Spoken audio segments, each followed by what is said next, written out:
gentlemen. Welcome. All right, listen up. Now it's our time to step forward. It's time to bring the NWA back into the spotlight.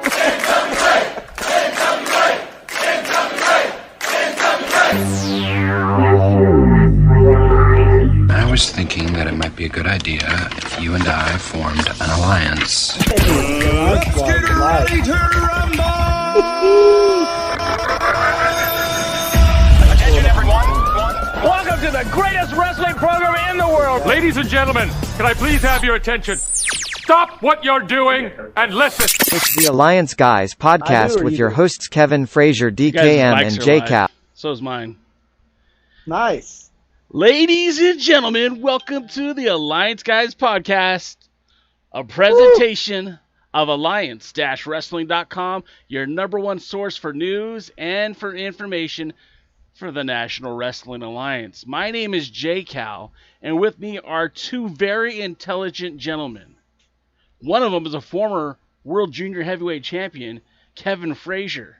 The other, well, I mean, he's got the Junior Heavyweight Championship in his house, so we have to give credence to Mr. DKM. And we're here to talk NWA. We're here to talk about wrestling.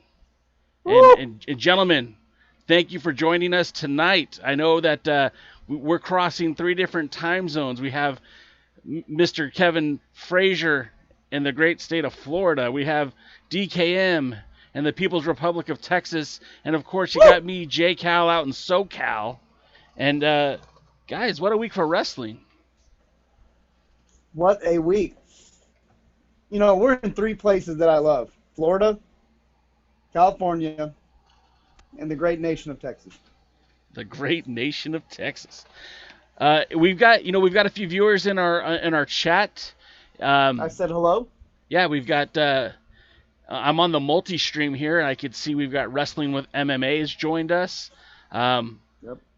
You know, I don't really see everybody. I'm just seeing what the chats are in the YouTube, and so yeah, I mean, thank you guys for joining us. Of course, you know, this is all about the hashtag NWA fam. We're here to share our knowledge of professional wrestling, to share our passion with professional wrestling, and I'm dropping things over here. So, Kevin, how's your week, buddy? Sir, how you doing? It's been a hectic week for me. Just and the interim leader of my entire store now, or gym. So I'm running 2 departments and being a husband and all this going on in the world. But honestly, I'm loving every minute of it. It's just a little bit busy, but always have time for wrestling. Always have time for some NWA, and always have time for my buddies over here at the Alliance Guys podcast. Love it. Love it. So, as I'm just looking here, it looks like we're on a delay on some of the streams. So, DK, you doing well, my friend? Just look at me. Am I not the personification of happiness? I mean, you are 100%. Wow, man, that's what I was thinking. I don't see anyone happier than you, sir. No. No, because nobody is happy. No, I. It's contagious, I want to say. I would hope so. Everyone would be like. Well, I'm sorry I was not with you guys last week, but before we jump into this week's show, I was really ecstatic about the Trevor Murdoch and Aaron Stevens match. I caught the match this week and was really I don't know. I don't know if it lived up to the hype, but I was happy to see Trevor Murdoch come away with the championship. What did you guys think of the match? Go ahead, DK. I enjoyed the match. I said last week, I thought it was a good match. It was a good payoff, good blow off, it was huge. So Right. I was very happy with the match itself. Yeah. Yeah, I mean, that's pretty much where I was at too. The match itself was good, not great. I thought Aaron Stevens really opened up, showed a different side of who he was. I also liked seeing Trevor Murdoch a little bit more rough and ready, if you will. But like I said, the match was good.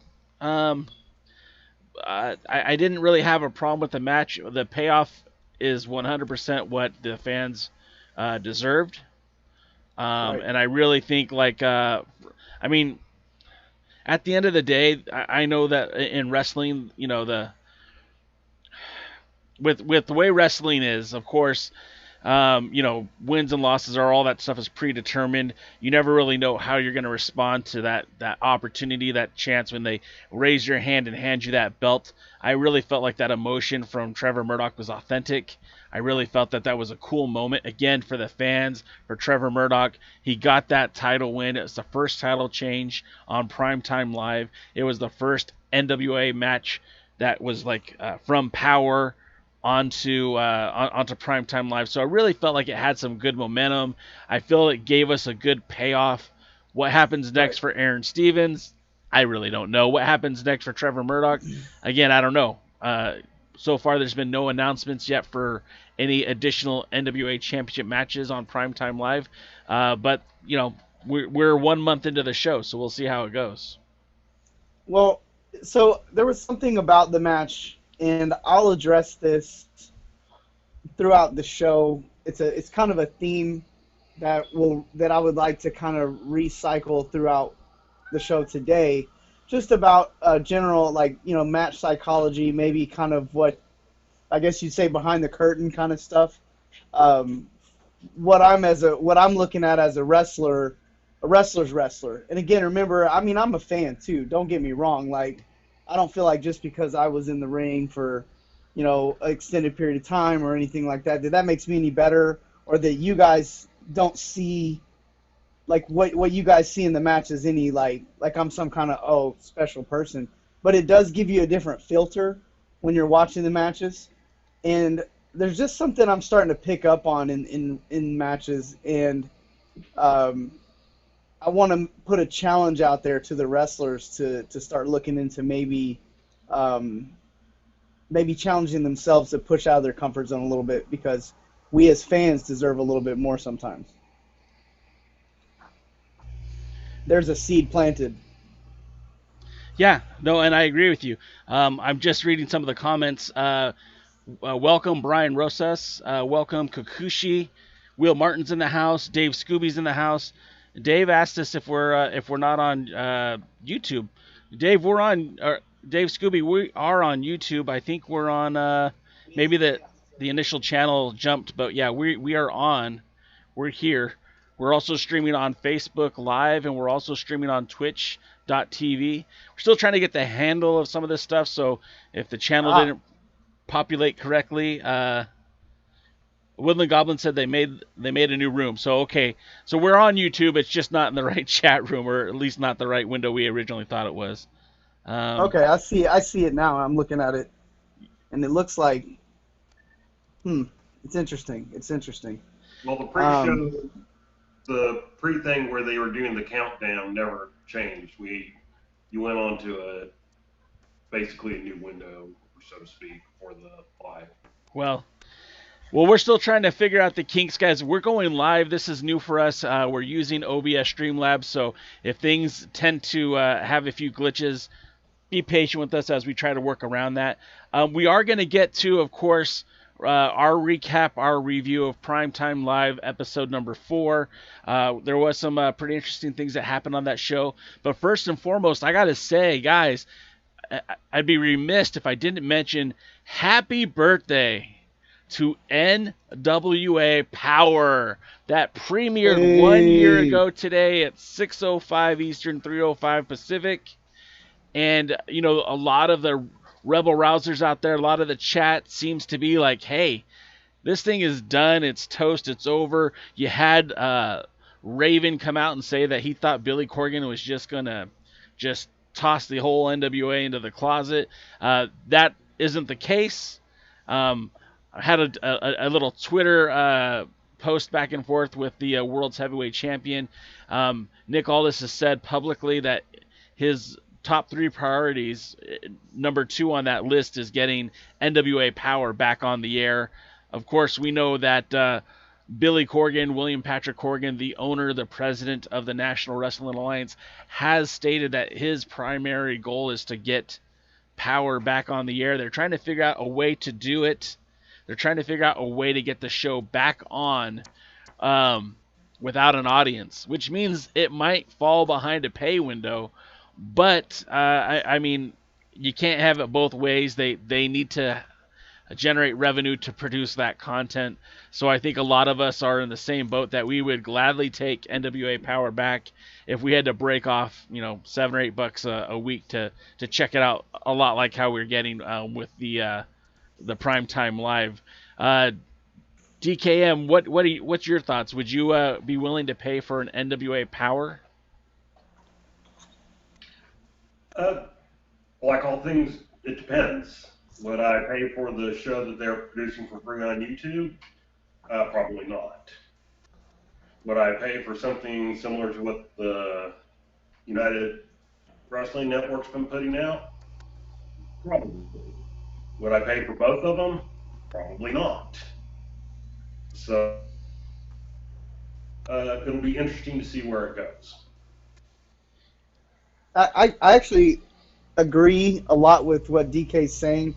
What I liked about NWA Power was the great production, the fun factor that the show brought. It was an exciting, fun show to watch. What I felt like it always felt like it was like one of those shows that's advertising a bigger show. And and those shows are fine, but it's not a show you're probably going to pay for. If it's going to be in pay-per-view format, we need matches and content like we're seeing on the United Wrestling, because these are quality matches, time matches. We're getting payoffs in these matches. There are definitely things you could criticize about the United Wrestling Network, but I think I still like the fact that I think you practice how you play. What you're trying to do, you'll get better at if you're trying to do it. And I think because they're trying to put matches out there, because they're doing promos, because they really are giving you heavy content, not tease you for something bigger content. I think the longer they do it, the better at it they're going to get. And I think that's a good formula. I would like to see the NWA take that on. And I think, kind of like DK said, if they were to put that out, I think it would be worth paying for, and maybe they can alternate weeks so that we're not forced to choose between both. I honestly believe that somewhere in the middle there's a common ground that makes sense. I think to both of what you guys said, I don't know that I'd be willing to pay for NWA Power the way it was presented previously.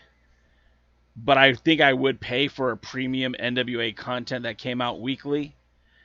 And I feel like, gosh, there's got to be a way to do both, right? I feel like there's got to be a way that you can have NWA Power that would be like Power for the YouTube fans, for the free audience, and then some sort of a showcase that was a little bit higher quality content where you would get more matches that would feature more top tier names as NWA Power continues to develop, and you could still have these squash matches, you could still have showcases, you could still spotlight Zicky Dice, you could still spotlight Trevor Murdoch, but maybe reserve the World's Heavyweight Championship for the higher premium content or the Women's Championship or something like that. I just feel like there's room for both.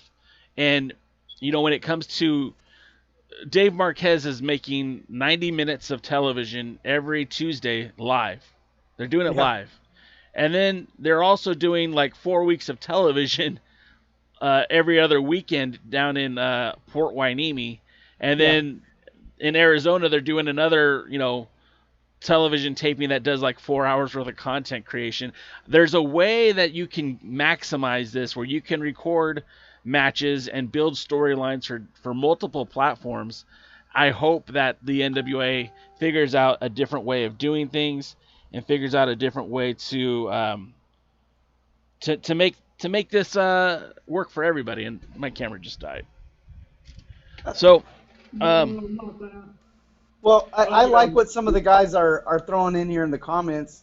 You know, if they did a per season, like a subscription, $20 for 10 episodes.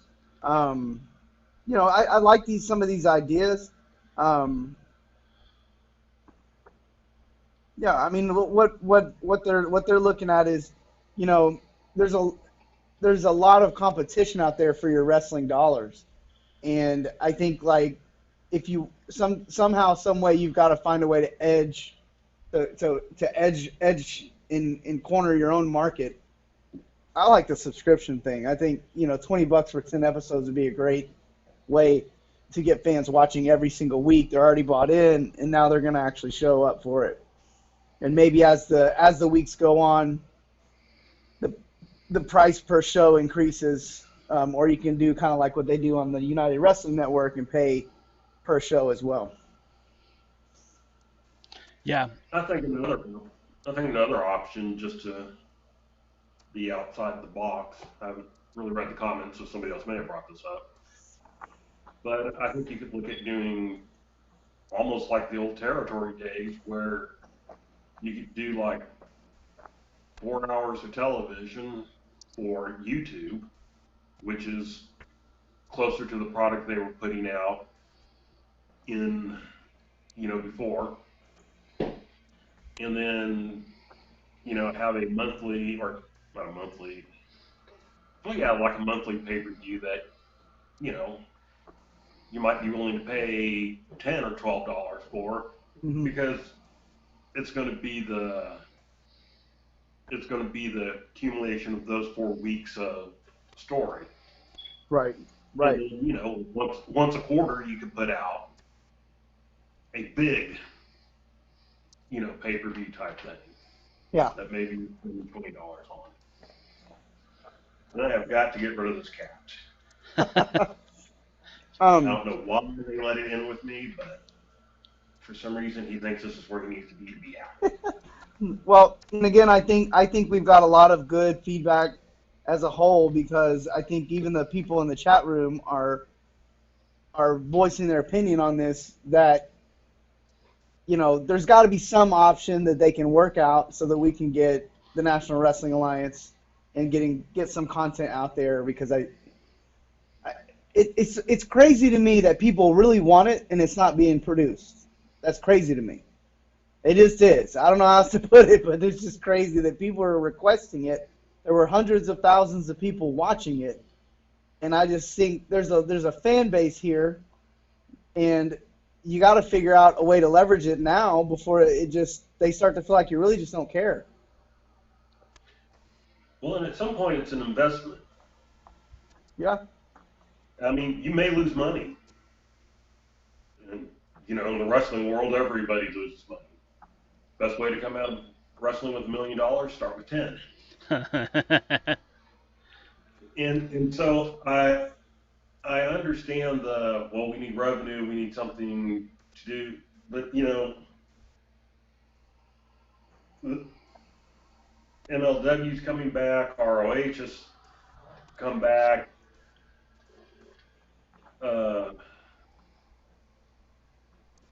Indie promotions are running. I mean, shoot, SWE here in Texas. You know, Devin, do you feel like the window is, and Jay, this is a good question. Do you feel like the window was wide open for them to kind of take it and take the ball and run with it? And do you feel like that window might be closing a little bit? I mean, that you got to feel like there's some pressure on Corgan and on Aldis, because so let's be completely honest. When this whole thing broke wide open, when Billy Corgan and Dave Lagana took over the National Wrestling Alliance, they were quick to point out a 20-year window. They have a 20-year plan. And I do believe that 20-year plan got kick-started when they introduced the NWA into the All-In pay-per-view. When Nick Aldis took on Cody Rhodes, I mean, you had indie darlings like the Young Bucks and Kenny Omega and Cody And then you have Nick Aldis, and his name was brought into the equation. And now you had all these independent wrestling fans, their eyeballs were centered on Cody versus Nick Aldis, and that really drove the NWA market. People who had never watched the NWA before, didn't remember when Dave Marquez was promoting the NWA, didn't remember the Bruce Tharpe era, didn't watch any of that. All of a sudden, now they're talking about Cody Rhodes and the NWA World's Heavyweight Championship. And then you go to the 70th anniversary show, and they capitalize on that. They bring Cody in, and Nick Aldis wins the title, and then we get Power. And so there's this high of the NWA just delivering. And then now it's been stagnant, for 6 months. And although Primetime Live has featured some NWA championship matches, and, Thunder Rosa has certainly been carrying the brand as far as I'm concerned by appearing in All Elite Wrestling, what was NWA Power? Eyeballs are currency in the world of professional wrestling. If people aren't talking about your product, if people aren't witnessing it, Kevin, you're one of the guys who carried that junior heavyweight championship. But if you went into a territory that nobody gave a damn about the NWA, then your title defense there meant nothing. They're going to have to rebuild. And I don't think it's going to be difficult to do that because, again, the NWA seems to have this such a nostalgic connection to pro wrestling fans that if done correctly, the fans will gravitate towards it. But I think as each passing day goes on, it's going to be harder to reconnect with some of these fans who were all about the NWA just 6 months ago. Now, on to bigger and better, on to something else. I guess. Go ahead, Devin. Let's be honest here. Fans like me, to an extent, Jay, Kevin. The only reason I give any crap about the NWA is because I remember Georgia Championship Wrestling world class from 81 through, 85, and then Crockett up till about 88. So, it takes me back to a fun time in life. So that's my connection to it. And I'm a very rare creature, all right? There aren't a lot of us out there. I think we both agree with that. Don't you agree, Jay? Yeah. Yeah, some of you are happy about it, but we'll get to that later. But my point here is I'm not the person you worry about outside of just, my critiques or whatever.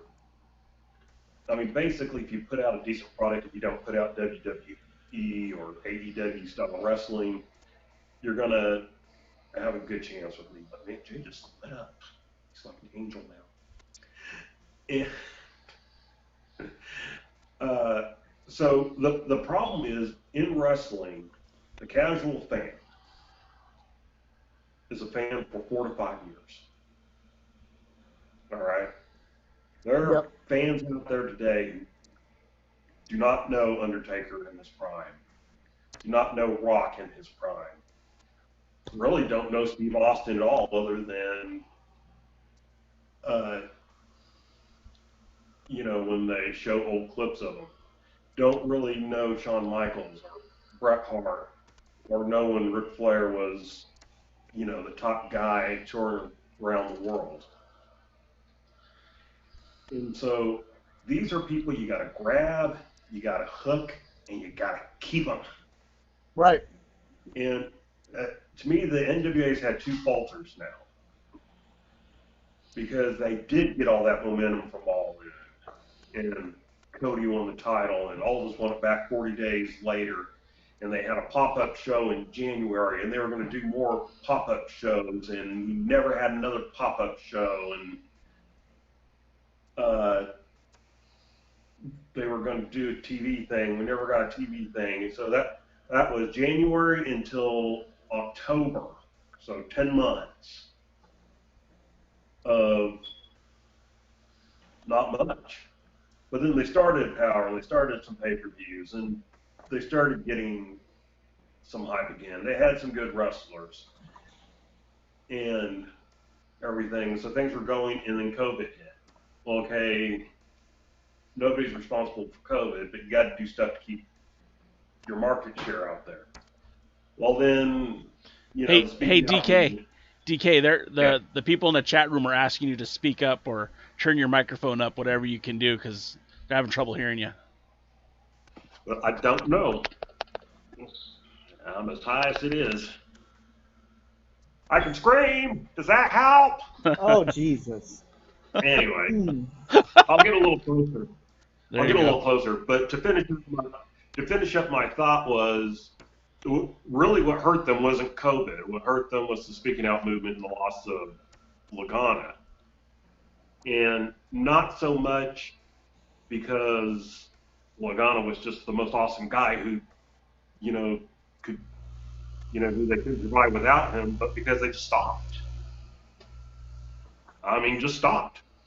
Well, and to jump in here, things going on in the NWA that their own Twitter account wouldn't acknowledge. Right.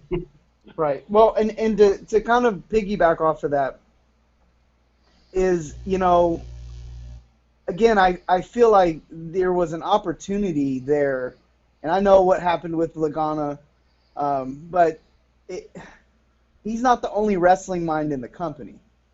And I think that they had the opportunity to try to go forward, and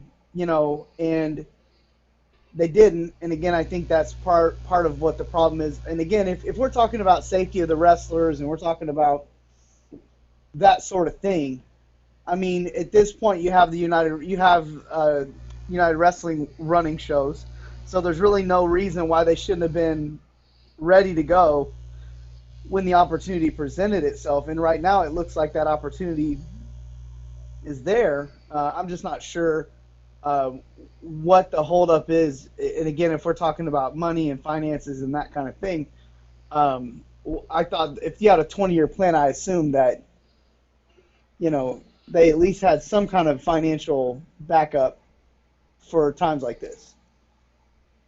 Yeah, and I think at the end of the day, I mean, let's be realistic. At the end of the day, nobody wants to lose money either. And right. I know there are some necessary evils, some necessary expenses. There are things that they're going to have to take care of. But ultimately, that's not my problem. And I know that sounds very callous, but as somebody who is a content consumer, I don't really care how the sausage is made. Just bring me the sausage. Yeah. And I know that,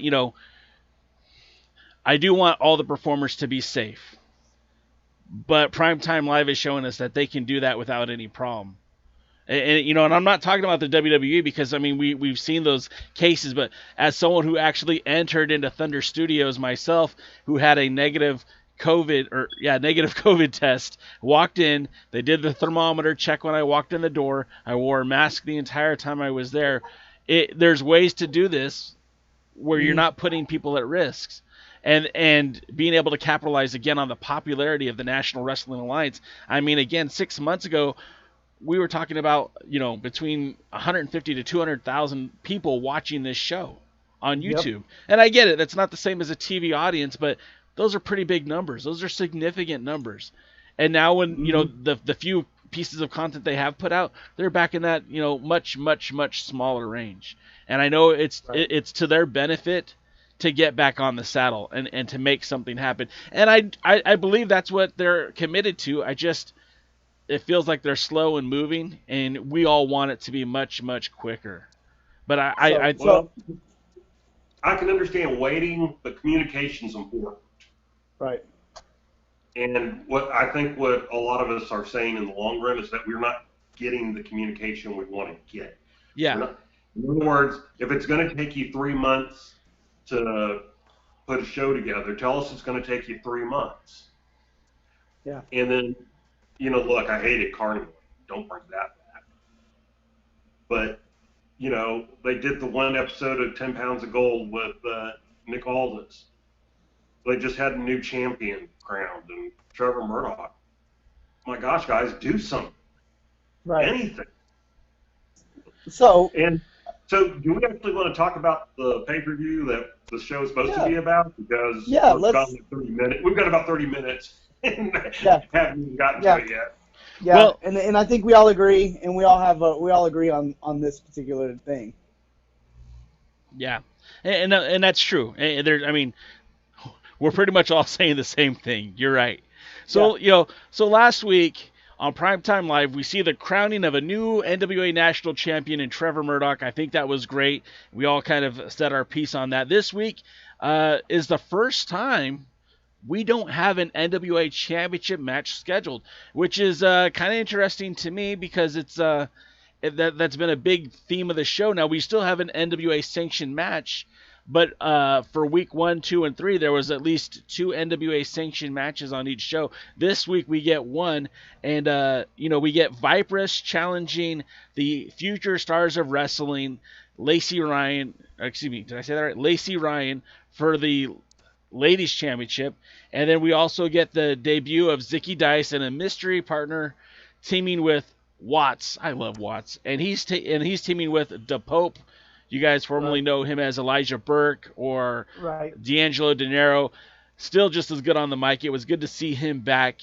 And once again, the show kicks off with a bunch of promos.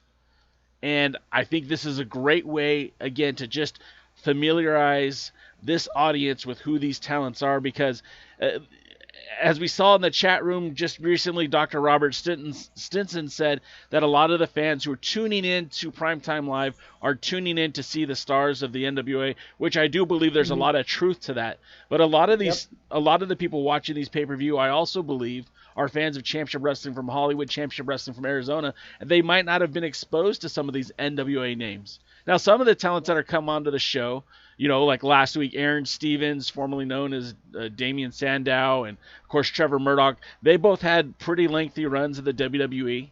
So on a show like this week when, yes, the Pope had his WWE run, but, I mean, that was so long ago, I think people forgot.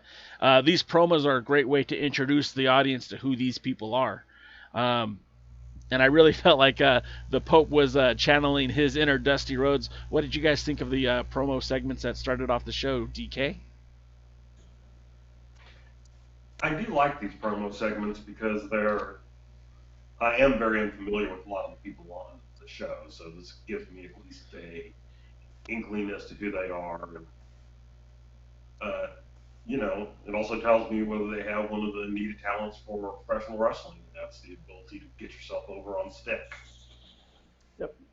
And some are better than others, but I like that they start this way. It gets me interested in seeing, who's there, what's up, and what's going to happen. Kevin? Well, I'm in 100% agreement with you, DK, because it does help you get to know the wrestlers. It does show you one element of what is an essential skill in most cases in professional wrestling, to be good on the microphone. And it also gave me the opportunity to see how many times in these promos someone would say, tonight, and tonight, and tonight, this is going to, and tonight, we're going to, and then tonight. So the winner of the promo is the Bodega, because neither one of those guys said tonight. And I absolutely loved that promo too. So for me, the 2 thumbs up goes to the Bodega on those promos, because they absolutely, killed that promo. I had never seen the big guy. I can't believe Pablo Esco. Please help me. Yes, Pablo Esco. I hadn't seen him before. Obviously, we're kind of fans of Danny Limelight here. This is my first time really seeing Danny Limelight on the mic. I love that promo. It was awesome. And big props. It was the promo of the night for me. So I enjoyed that part. I'm a big fan of Danny Limelight. I've said that many of times. We've had him on the podcast. You guys can check that out. We'll put that a flag here later when people rewatch this.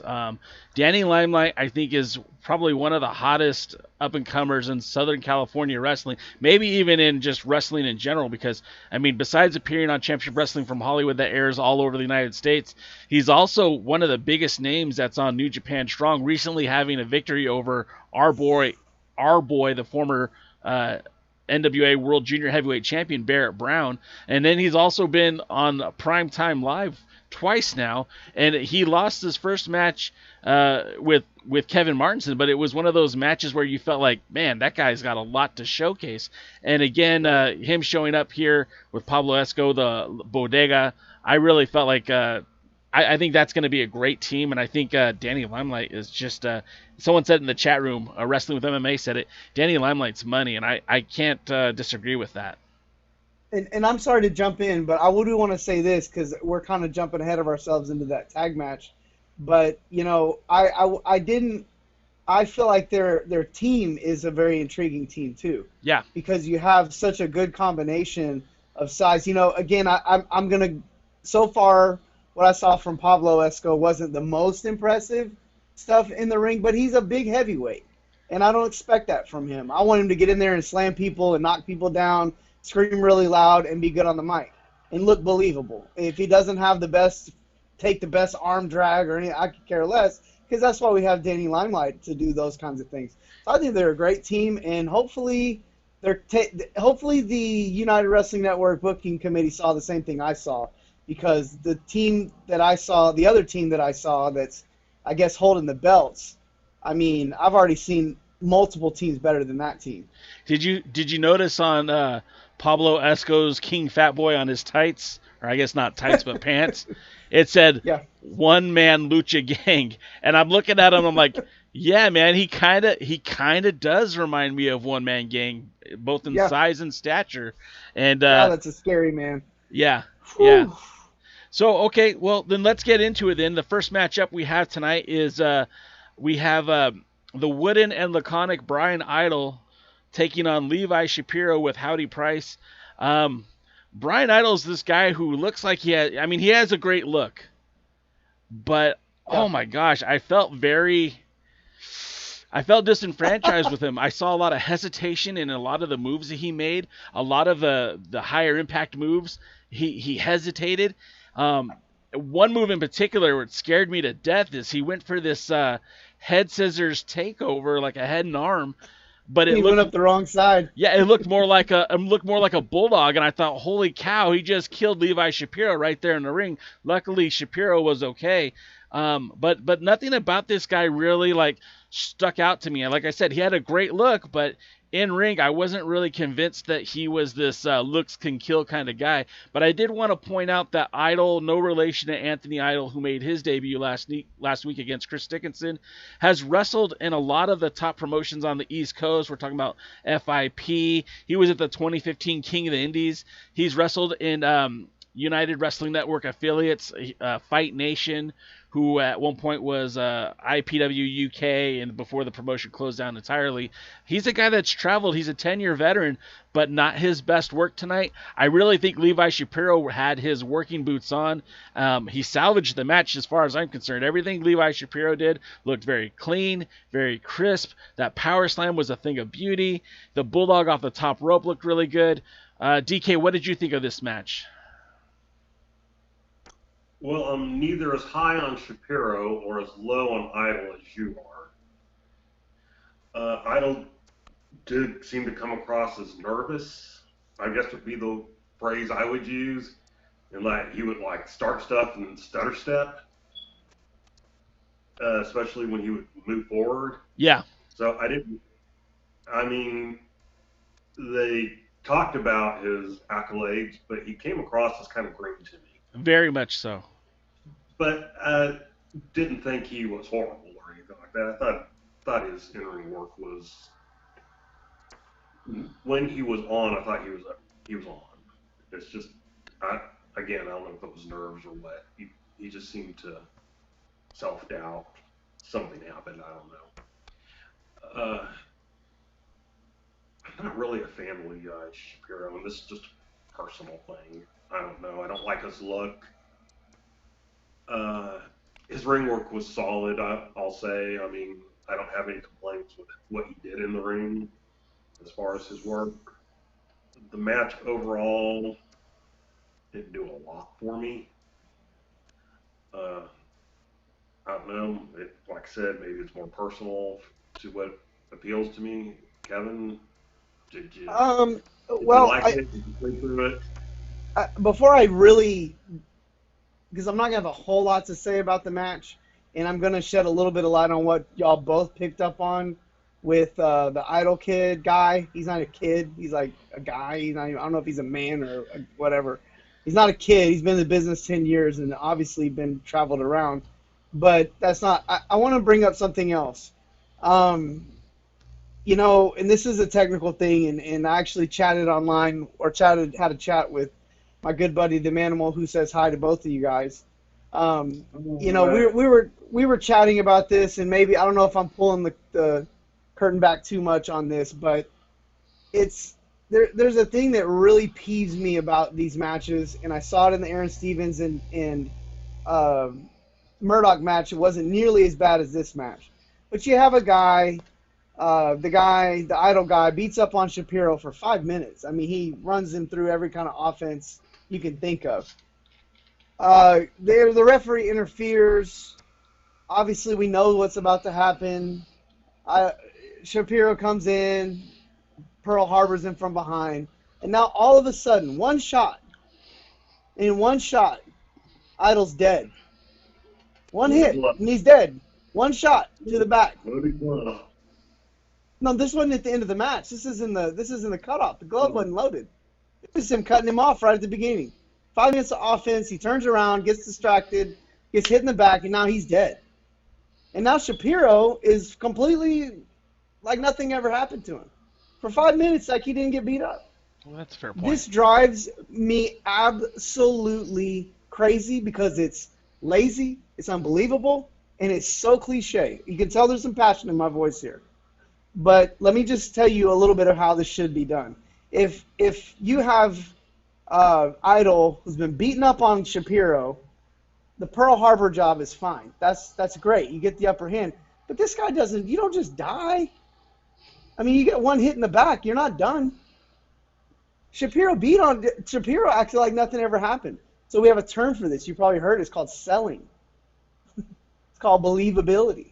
And there was a lack of this, and I see this habit a lot in matches.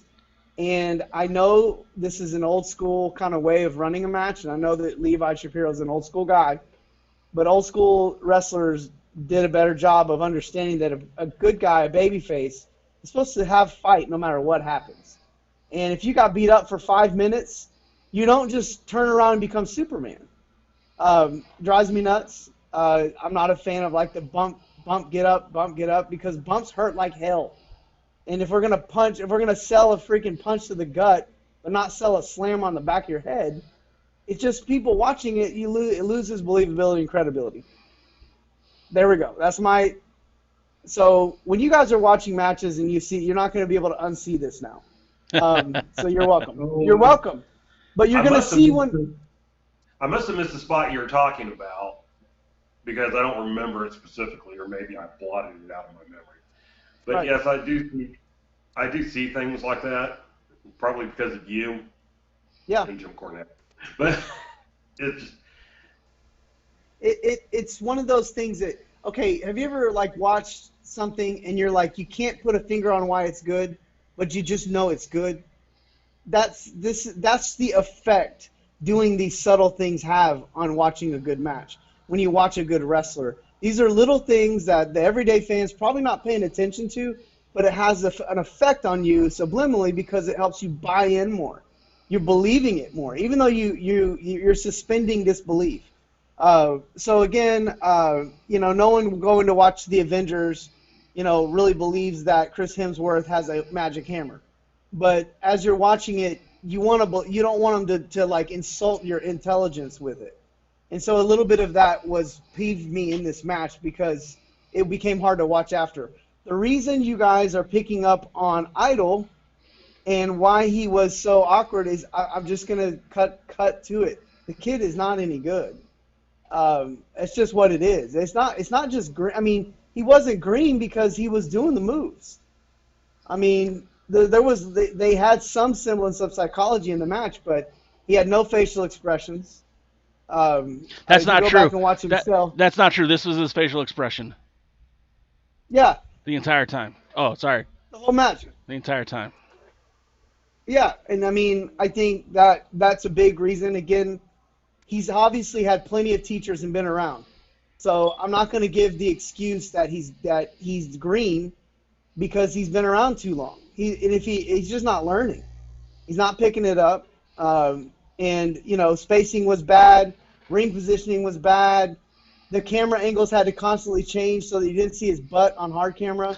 These are things you're probably not noticing, but I'm looking at it going, why are they got side angles on this guy all the time? Oh, well, because he keeps turning his butt to the – dude, you've been wrestling 10 years? I knew this when I was 2 years in, when I was 21 years old. Sorry, everybody relax. But, again, he just wasn't very good. Hopefully he's not back on the show. Levi Shapiro is a good wrestler. He can do better because if he's going to carry a match like that, he's got to learn that, look, even though I'm the heel, I get it, it's time to cut the guy off. But there's a in the cutoff aspect where the heel starts to take control of the match, there should be a struggle factor going on. Yeah. Not just, boom, it's over. There's a struggle. The baby face is dominant. Okay, great. The heel cuts him off, but there should be a little struggle factor from the face before this goes down. And the guy wrestling 10 years should know that. Because I guarantee you, if it's me in the ring, Levi Shapiro, Pearl Harbor's me, but I've been beating him up for 5 minutes, I'm not going down. I'm turning right back around and punching him in the mouth. He's gonna have to cut me off. If he can't, then he doesn't deserve it anyway. Ooh. So that's just. But I'm telling you, that's the way good wrestlers think, because you're representing your character out there and the believability not only of your character but the believability of the business. And that's why people kind of go, wrestling, yeah, I could beat that guy up. Nobody's saying that about me when they watch me wrestle. So the next match, I mean, those are good points, but I do want to keep going here because if we analyze every match like that, we're gonna be here all night. Well, it's more about the principle about it. Yeah. I want everyone to be aware of it. You'll see good wrestlers. When you see a good wrestler, you'll notice that this stuff doesn't happen. They keep you suspended in their disbelief. Go ahead. So next up, we get the promo from the Pope that we kind of acknowledged early on. I really felt like he was channeling some inner Dustyisms, almost to a fact where I felt like it might have been parody. I love the Pope. I was a huge fan of his short-lived WWE run. I really didn't keep up with him when he showed up in Impact.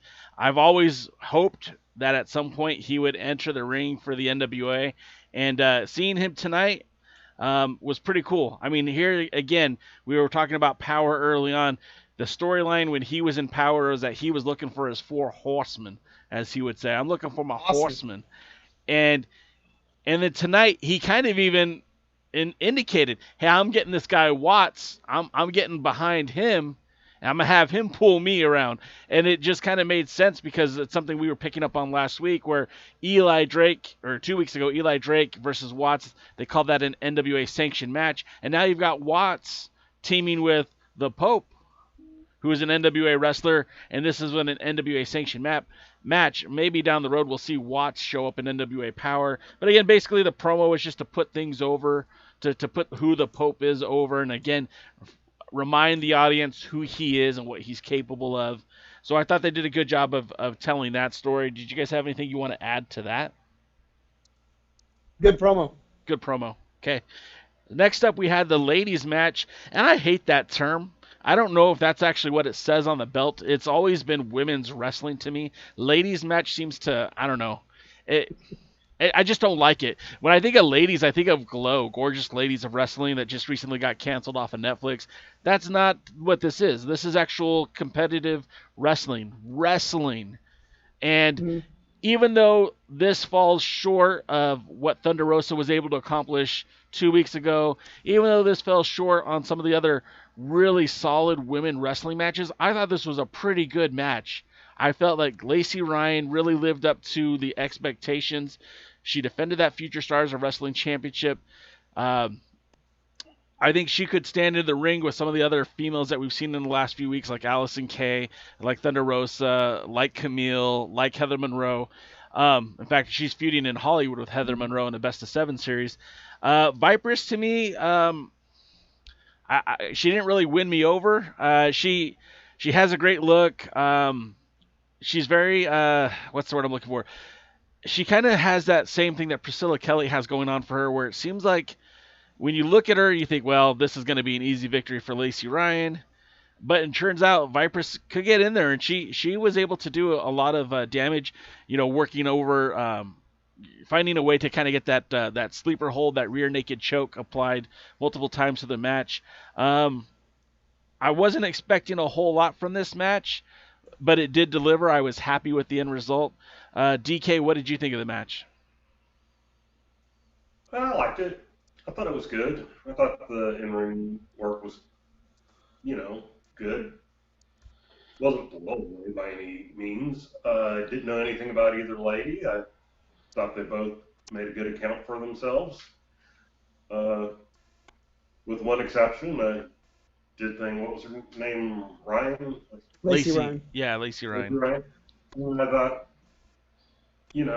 she did do some selling with her back, that been worked on over the match.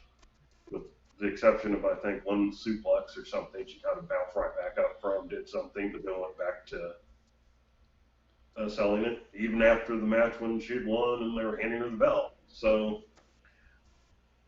I don't know. Probably, if I were them, I'd be a little offended to be so low on the card. It was their only title match. It was actually one of their better matches on the entire show. Certainly probably would have put that on before the main event. I want to point out real quick, Brian Rosa just said that Lacey Ryan has a very bright future.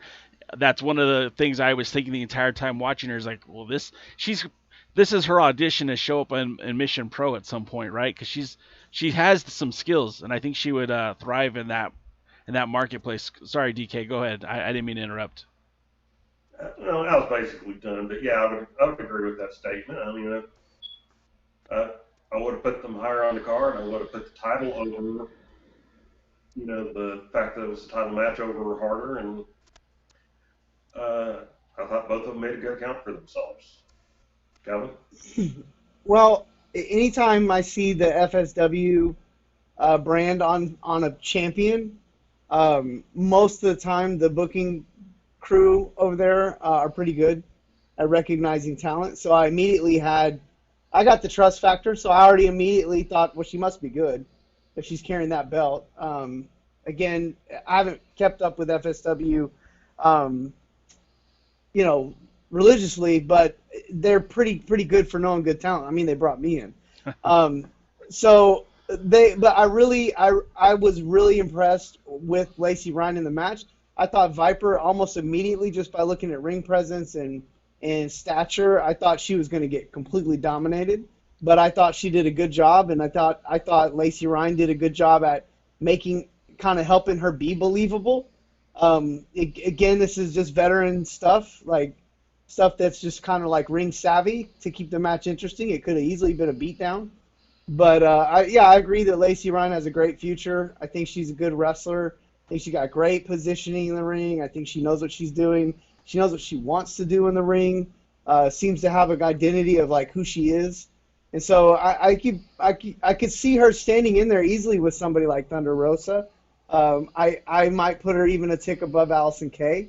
Wow. Or the other girl y'all mentioned that she's feuding with.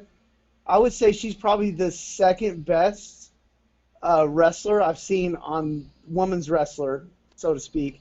I've seen on this show so far. So I think a title for title match with Thunder Rosa would be something to see, especially with a good time limit, like 10, 15 minutes. I just also, again, want to point out that Brian Rosas is he's in our chat right now, and that's the husband of Thunder Rosa, if you guys are unaware. And he did just say that she's actually booked for the Mission Pro title tournament. Woodland Goblin also wanted to point that out as well. So that's pretty cool. I mean, I didn't know that, and I that's really cool because she certainly won the three of us over. And, I mean, I've seen her in Hollywood, and watching her and Heather Monroe wrestle, it's been a pretty good series of matches, but I think on Primetime Live, she really stepped her game up, and I wish her a lot of luck at the Mission Pro title tournament that's coming up, I think, in November. I'm sure Brian will tell us what date that is. But then coming up next after that matchup, again, we get the another tag team match for tonight. We get 4 minutes of heat versus Beef Candy with David Flex. Now, I've heard a lot of 4 minutes of heat. I've heard about them for a long time.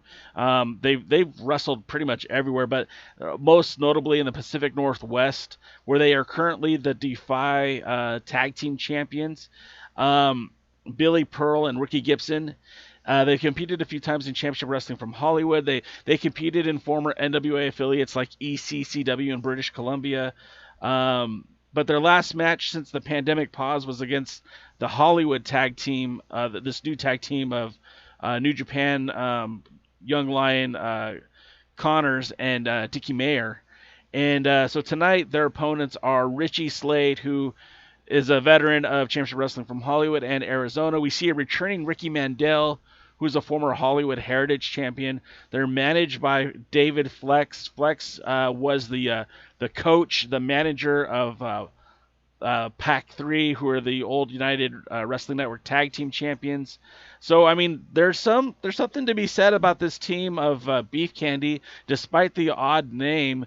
And in this match, I think they really did a good job of kind of cutting that ring in half. You always hear that on commentary. The good tag teams find a way to cut that ring in half, and you see a lot of double team, even sometimes a borderline triple teaming when Flex would get involved and kind of distract either Gibson or Pearl, and allowing Richie Slade and allowing Ricky Mandel to kind of take advantage of those opportunities.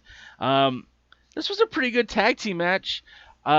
Nothing spectacular. I did love the finish. I love that they call it the power ballad, but it was basically like a two-man island driver. It was a good tag team match, but nothing. I didn't really feel like anything was overly special or overly unique. But I think it served its purpose on the card. It was an entertaining match. Kev, what did you think of it? I would recommend go back and watch the match again. That was a good match. The 4 minutes of heat, I'd never heard of them. I judged the book by its cover. I had about this much expectations for them, and they were really good.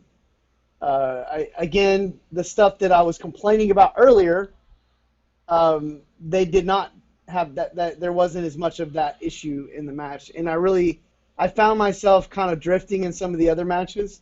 I found myself really attentive in this match.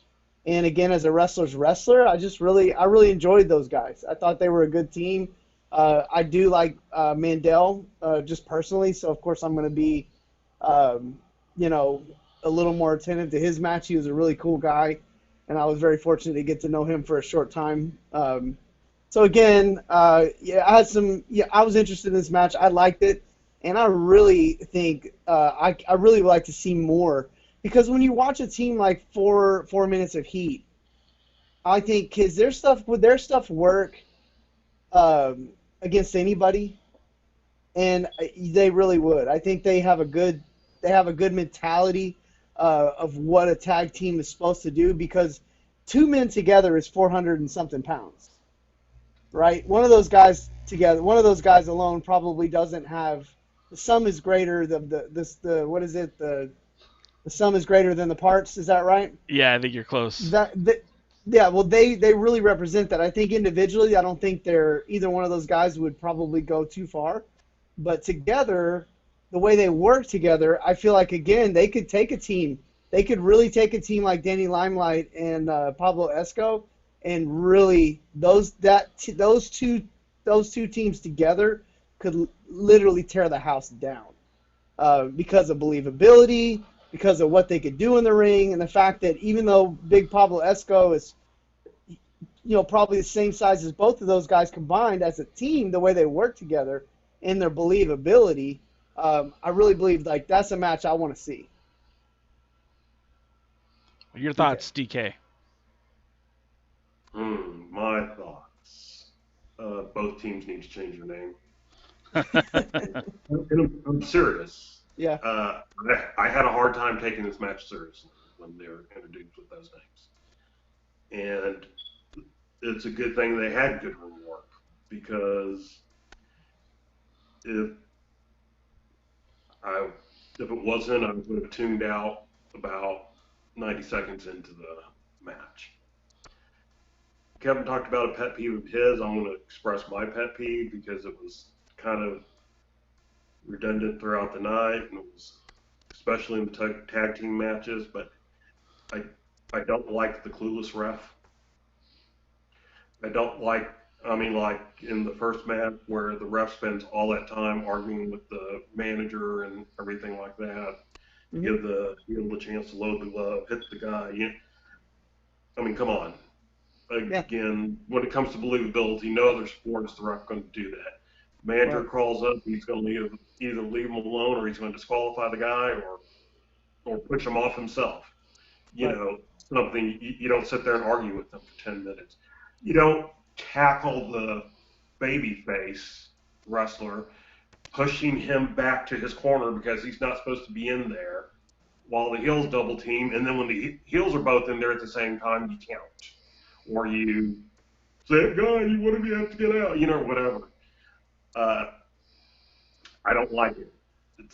It's dumb. And again, it hurts that believability factor that you kind of need in this. And so that's my piece. Seriously, good in-ring work. Seriously, both teams change your name. I mean, 4 minutes of heat. Go up to any woman and say, hey, I can give you 4 minutes of heat and see how that goes. 3.5 if I'm lucky.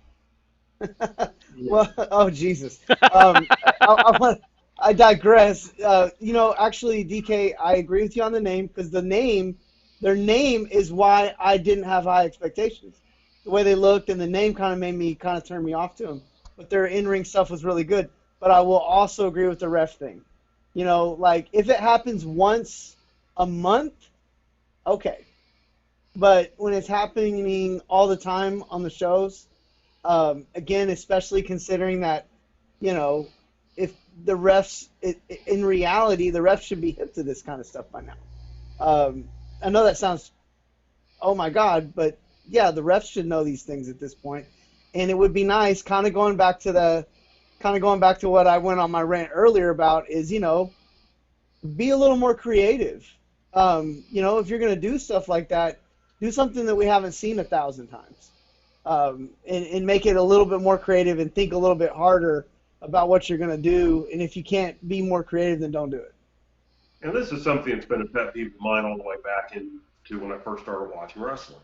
I mean, what they're doing isn't new. They're overdoing it. But what they're doing isn't new. But one of my favorite acts was the Fantastics, who would see it so much that normally, like the second time it happened, the babyface that was being pushed out of the ring would grab the ref and physically turn him around and, like, push him towards the other room. Like, here, you stop them. Right. Ooh. You know. And that's creative. That's creative. The gimmick from the Fantastics. Right. That's creative. Yep. That's where I think we're preaching the same message right now. Dave Scooby said that this match should have kicked off the show, and I do kind of agree with that because it had a lot of it was a good match. I didn't want to, you know, even though I didn't see it the same way as you both did, I still thought it was a good match and certainly did its job of continuing the show and keeping things moving forward. Next up, we have I definitely, you just have to call it. He's the breakout star of this show. You might as well just start calling him Mr. Tuesday Night or Primetime Chris Dickinson because this show seems like it's all about his maturation process, him growing as a competitor. There's nobody getting more mic time than him. There's nobody getting more in-ring action than him. Out of 4 weeks of television, he's been in the ring 3 times and has been on every single episode. But justifiably so.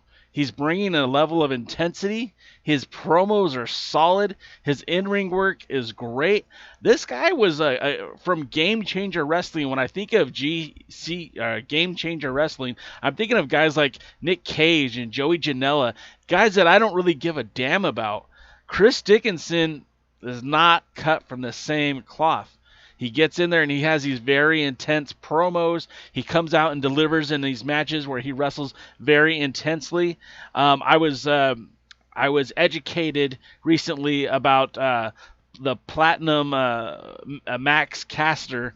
I guess his entire gimmick is where he does a rap diss about his opponents, and I guess he's gotten over quite a bit. He has like he made a Colt Cabana diss that I guess went really over. I wasn't able to seem to find it, but I thought that Max Caster actually looked really good in this match. This was probably my favorite match of the night because you had two guys who they had that look like they were professional wrestlers. They got in there and they worked like professional wrestlers.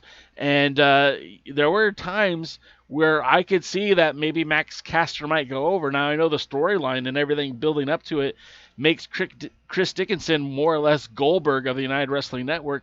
But I felt like this was a really good match, very competitive. And even at the end of the match, you had Chris Dickinson mouthing to the camera, okay, that's the competition I've been looking for. DKM, what were your thoughts on this one? Can I go first? Kevin, Yes, you can. Kevin, what were your thoughts on this one? Well, so Because I might be controversial. okay. Well, I went in expecting another Chris Dickinson thing. That's what I went in expecting. But from the intro, from the very minute I watched this kid's intro, I noticed potential. I just do. I don't care if I'm watching baseball or football or basketball or whatever, but especially in wrestling, potential won't take you to the top of the mountain, but it'll certainly get you on it. This guy, I was highly impressed. The rap at the beginning. A lot of times when wrestlers rap their own intros, it can be a little bit redundant, not creative, almost cringeworthy. But he was great. I mean, it was like he was cutting a promo. I mean, I felt like he was cutting his own promo, like in his intro, and I thought it was a way for him to almost take his own camera time. And that's very near and dear to my heart because that's something I would do. Find a way to get over when nobody's expecting you to get over. And I didn't expect it at all. He's got size. He's in shape. And you know what? You're facing the guy that's the most over or the most pushed guy in the company, and it didn't look like it mattered one bit to him. It looked like he was like, no, I'm going to stand in here and I'm going to show that I belong here. I feel like this guy, this kid, Max Caster, has, I mean, every bit of what you need to become something special in the wrestling business, and from one look. So I was impressed. I got what I expected from Dickinson, and I'm with you, Jay. I thought it was one of the better segments of the show. But now I'm dying to hear what DK is going to be controversial about. So, go. I didn't care. Plain, simple, did not care. Jay described all the reasons I didn't care. Dickinson's been there every show. He's mouthed off every show. They're obviously pushing him to the moon.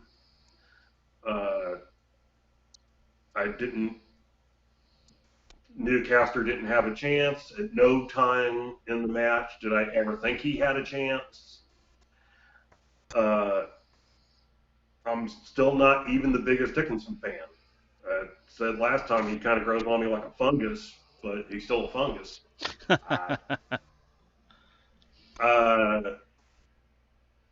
Maybe if they had done something where they had built Caster up by giving him a match or two and winning beforehand, then I'd go, okay, now this is...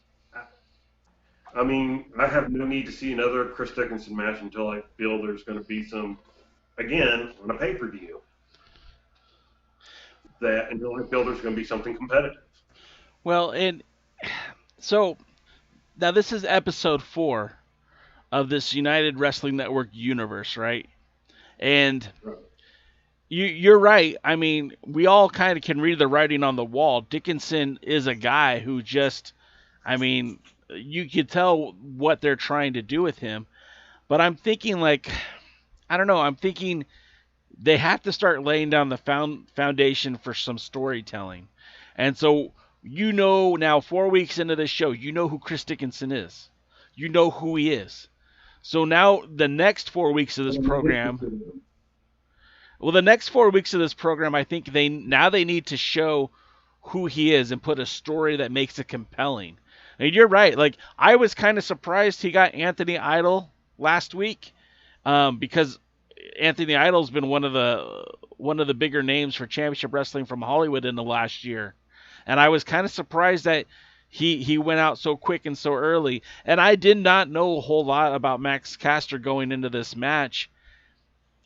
And you're right. They fed him to they fed the lion to the slaughter, or lamb to the slaughter, if I can get that right. But now you're right. I think they need to figure out where they're going to continue to push Chris Dickinson. And we've seen a lot of guys appear on this show already who, need to be afraid. Guys like Dan Joseph in that United Wrestling Network Television Championship, Alexander Hammerstone in the West Coast Pro Wrestling Championship. I mean, these guys need to be afraid of Chris Dickinson. And I think that's where his stock needs to go. And somebody else also on the show who I think, he's only had one match, but he did so much in one match, would be Carl Fredericks. And I can't wait to see what happens down the road with a potential Carl Fredericks and Chris Dickinson match. And I kind of hope that's what they're building to, but it's kind of hard to tell because Carl Fredericks is a New Japan property, and at any given moment he could be flying to Japan and be done with the whole thing. So you don't really know, but I kind of dig where they're going with Dickinson, and I think that the Dirty Daddy certainly is going to be a part of the storytelling going forward. Hammerstone's supposed to be back. I don't remember if it's next week or in a couple of weeks. Yeah, this week. Like that. Next week. If Dickinson goes out, jumps in, okay, then we got something. But and I'm all for building people, but when you point out he's the only person that's been on every episode, he's had the most matches and stuff like that, I don't know that he's the one I want to see every episode. I don't know that he's the one I want to have the most matches. And again, kind of the thing, there's, TVs where this is like when we talked about Camille. In Power, Camille should have matches that are 90 seconds or less. On pay-per-view or going out, in indie shows where it's not televised, then she can, expand some. Chris Dickinson, if this was happening on Hollywood or Power, great. That's the place for this. But if I'm paying the money again, then, I want to see some. I want to not know. The problem with the last 2 weeks of this, of these pay-per-views, is I've known every winner when the match started. Right. So you punched my ticket by saying that Hammerstone's going to be on there. So Yeah, I'll be tuning in for that. Where do we go next? Well, next, this I like. This was another tag team match. Now, this was the night of tag team wrestling, apparently.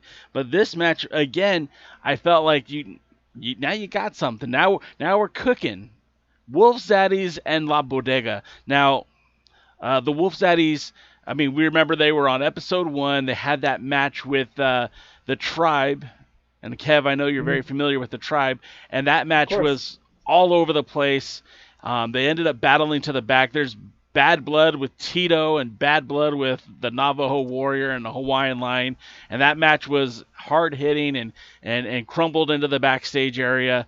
This week, the Wolf Zaddies are here, and they're here to put on a wrestling match. And we know that they're Santino brothers. We know that they have that Joey Chaos type in-ring expertise. So you're going to see some good wrestling here. And then you've got the La Bodega. Pablo Esco, the one-man lucha gang. He's out of Pro Wrestling Revolution up in Northern California. He was trained by that school. He's had a lot of hard-hitting matches in NorCal. He's recently showed up in Championship Wrestling from Hollywood, teaming with Danny Limelight. and now they're here on Primetime Live. This match wasn't advertised, so this was kind of a nice little, here you go, fans. Here's a good match. You're going to enjoy this. Two hard-hitting tag teams. Limelight, very much like Spider-Man, like his main mantra anyways. He flies around that ring, and even in some of the most weirdest ways, he's able to connect with moves. He's able to connect in the ring. Like I said, I really enjoyed this match. I really thought it was fun. It was a fun tag team match. I liked the way that both teams were hitting their tag team moves and working in concert with each other. You know, when you talk about the Wolf Zaddies, they've been teaming on and off for years, for a very, very long time. La Bodega has been teaming together for like 2 months. And I really thought that this was just a really good and fun match. DK, what did you think about this match? Were you impressed as much as I was with La Bodega? Yeah, and actually, if they're going to keep them as a team, I thought they should have won. To be frankly honest, and by the way, Danny Limelight's somebody who I could have watched on the show. You know, if you're going to give me somebody on the show, make it him. Sure. A lot of skills in that guy. Yeah. And I thought it was a good tag team match. I don't have any complaints. I thought they did a good job. I thought it was well worked. Hey, and like I said, wrong team won, but outside of that, I mean, I really like the match too, and it's funny because I feel like sometimes we end up talking longer about the bad stuff and not long enough about the good stuff, because when it's good, it's like, well, it was good. I felt like that match was, it's just hard.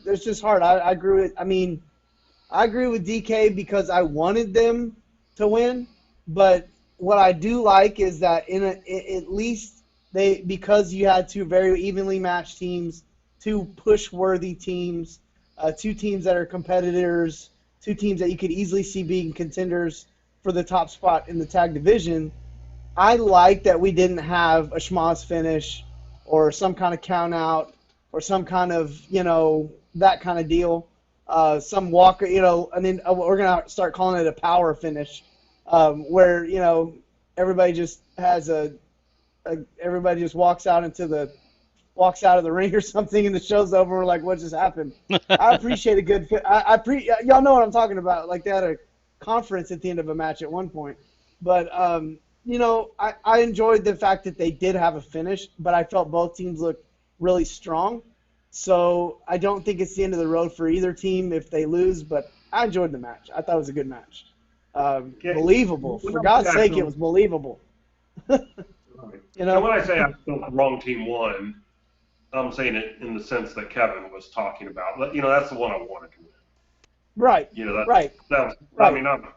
It's hard to complain that who won because both teams were so believable and good. A hell of a lot better than the match with the Tribe. So, Wolf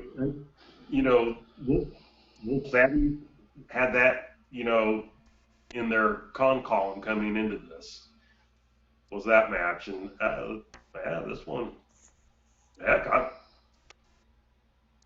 this one should have been the main event. Yeah, well, and again, we're all saying the same thing. This was a good match, and I hope both these teams continue to be a part of Primetime Live going forward. Oftentimes we're saying, hey, what's going to happen next for the NWA? Are they going to get back to power? Are we going to see a Crockett Cup 2020? And as the time's starting to slip through that hourglass, 2020 just doesn't look like it's going to be a thing for Crockett Cup. But maybe in 2021, we're seeing a whole slew of talent, a whole tag team division just opening up before our eyes. And I hope that whenever the Crockett Cup returns, I hope both of these teams, La Bodega and the Wolf Zaddies, are a part of it. Because again, I just thought it was great, and it was very enjoyable. Our next tag team match and the final tag team match of the night, the main event of the night, was our NWA Sanctioned Match. And that put the Pope with Watts versus our NWA Television Champion and a mystery partner. Now, unfortunately, the news kind of broke early. We knew Effie was going to be the tag team partner. A lot of people were speculating that it could be Enzo Amore. Some people were speculating that it could be Ricky Starks. I don't know why you would think Ricky Starks would be appearing here when he's contracted and obligated to work for AEW. I even heard Eddie Kingston as a name that was rumored to be a part of it. All of these choices would have been great.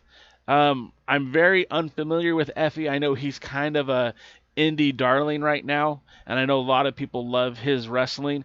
I'm still kind of new to him. I'm not really familiar with his in-ring work, but I was very excited to see Watts back on my TV. I was very excited to see the Pope return to the ring, because as far as I knew, I thought he had even retired.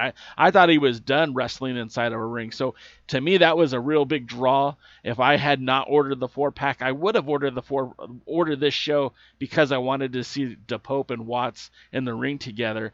And this match was back and forth. I mean, if you like Zicky Dice, you love this match. It was prototypical Zicky Dice. I was kind of disappointed that he didn't have that TV title in tow, but I guess most of those belts are with the NWA office right now, and it was going to be difficult to. I guess they just didn't. There was no need to have that title presence, but unlike Eli Drake, they made sure to specify that he is the TV champion, which I thought was again good. They acknowledged the history from Power. It was a back and forth match. I think the right guys won. I could have done without Zicky Dice spitting on the Pope afterwards, but again, I think that's building to storyline. Kev, you're the maestro. Tell us what you thought about this match.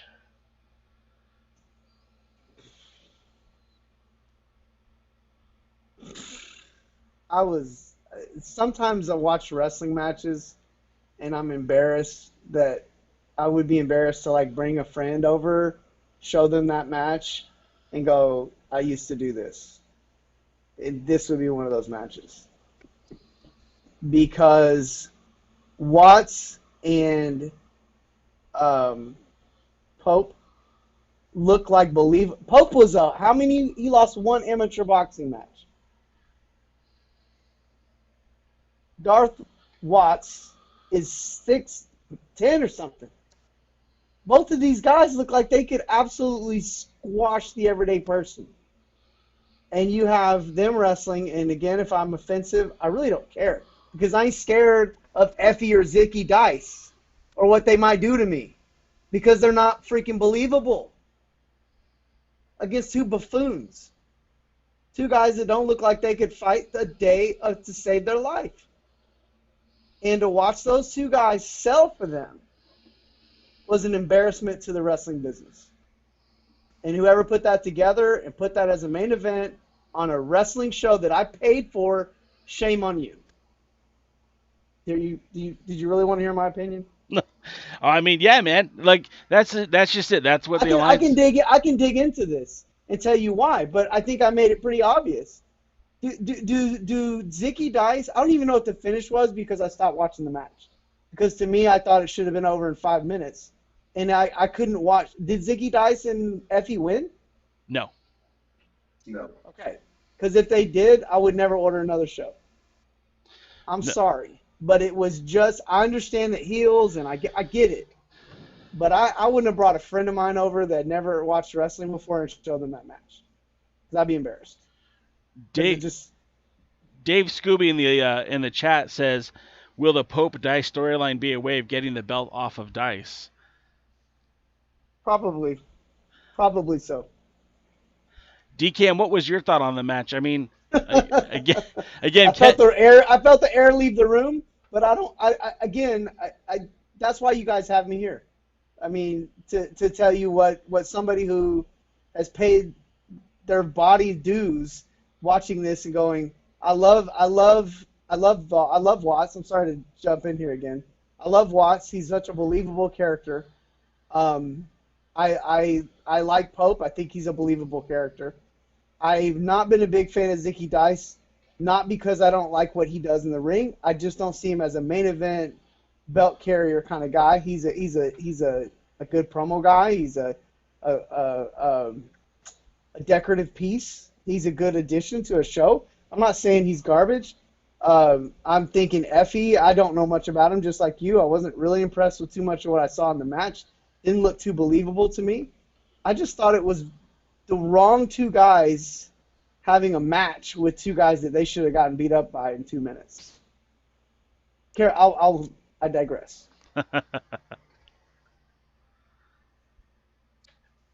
Do you really want my opinion? Oh, please.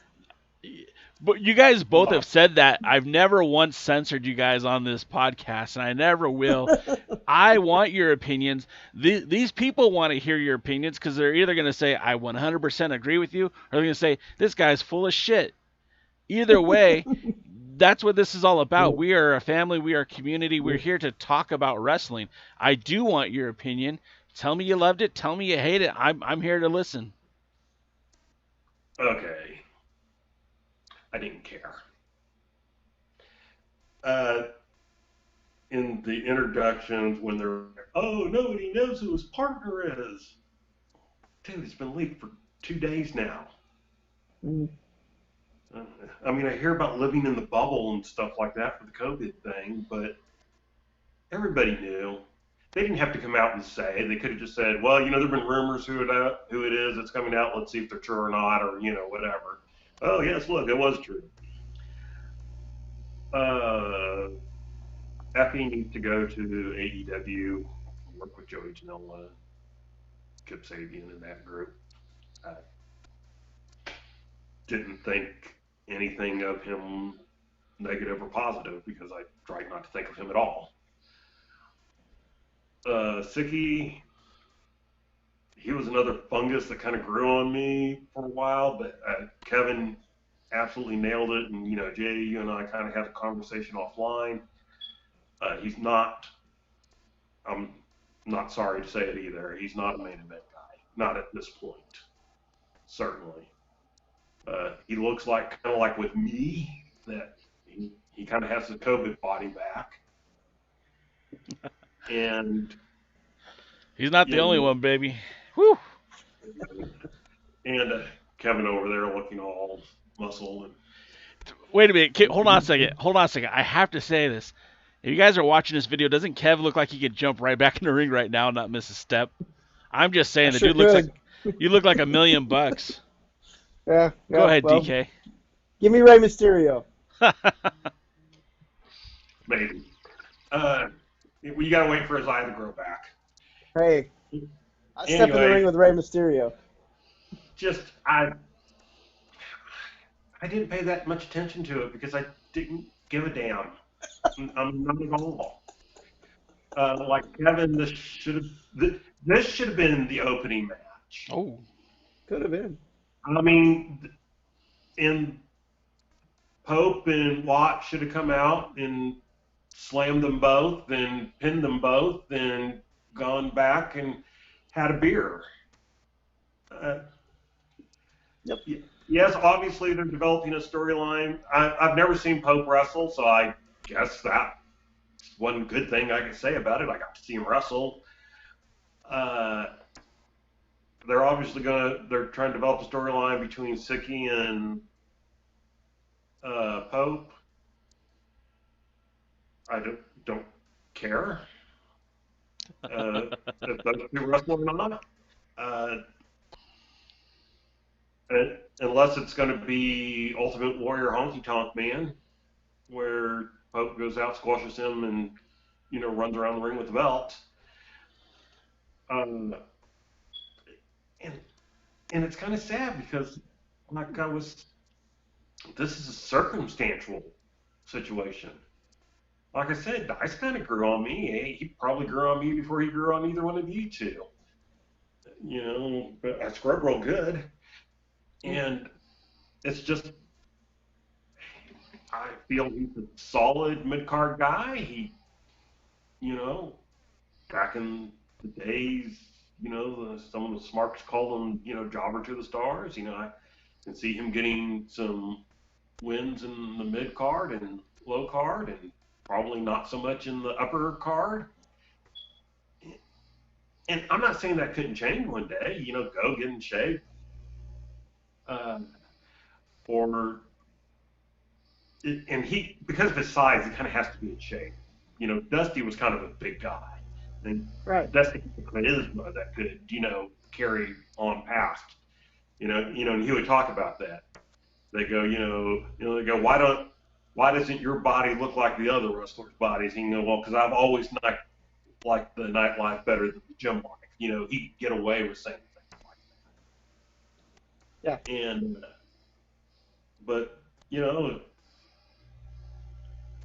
I have nothing against Zicky as a wrestler specifically. He just should not be in a main event of a pay-per-view.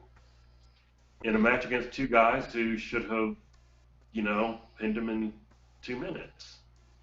Especially once. Right. Can I say... Oh, go ahead. I'm sorry. Jump in, Jay. You have been quiet for like 20 minutes. And then Jay can wrap it up. Yeah. Because I'm sure we're over.